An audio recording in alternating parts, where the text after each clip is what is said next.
આજનું વિરમગામ, પરંતુ સદીઓ પહેલા આ ઐતિહાસિક નગરનું મૂળ નામ હતું ઘુસડી. આ પ્રાચીન નામની યાદ આજે પણ જીવંત છે. જૂની મ્યુનિસિપાલિટી ઓફિસની પાછળ આવેલું ઘુસડિયા મેદાન આજે પણ વિરમગામના એ પ્રાચીન ઇતિહાસની સાક્ષી બનીને ઊભું છે. અને આજ વિરમગામમાં એક એવું તળાવ છે જે માત્ર પાણીનો સંગ્રહ નથી. આ તળાવના દરેક પથ્થરમાં એક ઇતિહાસ છુપાયેલો છે.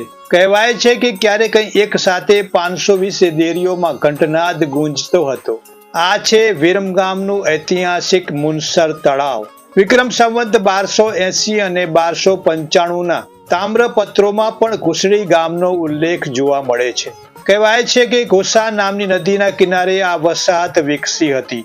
આજે પણ વિરમગામમાં આશરે 10 થી 12 ફૂટ જેટલું ખોદતા પાણી મળી આવે છે અને ભૂગર્ભમાં ઘોસા નદીના પ્રવાહ હોવાના સંકેતોની વાત કરવામાં આવે છે. હવે વાત કરીએ મુનસરના નામની.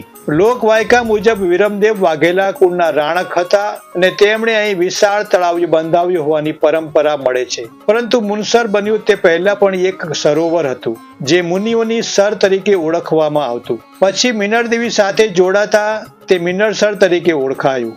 સમય જતા લોકોના ઉચ્ચારમાં મિનળસરનું નામ બદલાતું ગયું અને આજે આપણે તેને ઓળખીએ છીએ મુનસર. મુનસરની સૌથી અદ્ભુત ઓળખ છે તેની આસપાસ આવેલી 520 દેરીઓ. દેરી એટલે નાનકડું મંદિર. આ દેરીઓમાં ભગવાન શંકરની મૂર્તિઓ સ્થાપિત હતી.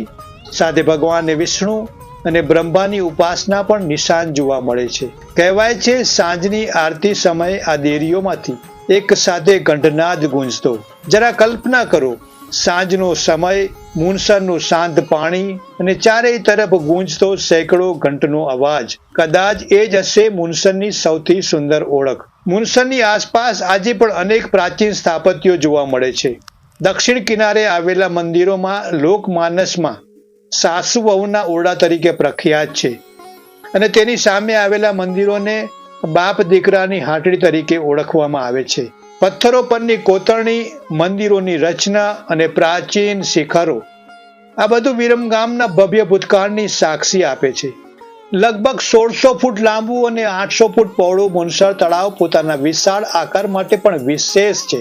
પશ્ચિમ કિનારે આવેલ મુનસરી માતાનું મંદિર અને તેની નજીકનું શિવ મંદિર પણ ઐતિહાસિક પરિસરની ઓળખ છે. પાણી આજે પણ છે, પથ્થરો આજે પણ છે, દેરીઓ આજે પણ છે. બસ બદલાઈ ગયો છે સમય, પણ મુનસર આજે પણ કહી રહ્યું છે, વિરમગામનો ઇતિહાસ હજુ જીવંત છે. મુનસર તળાવ માત્ર એક તળાવ નથી, આપણી ધરોહર છે.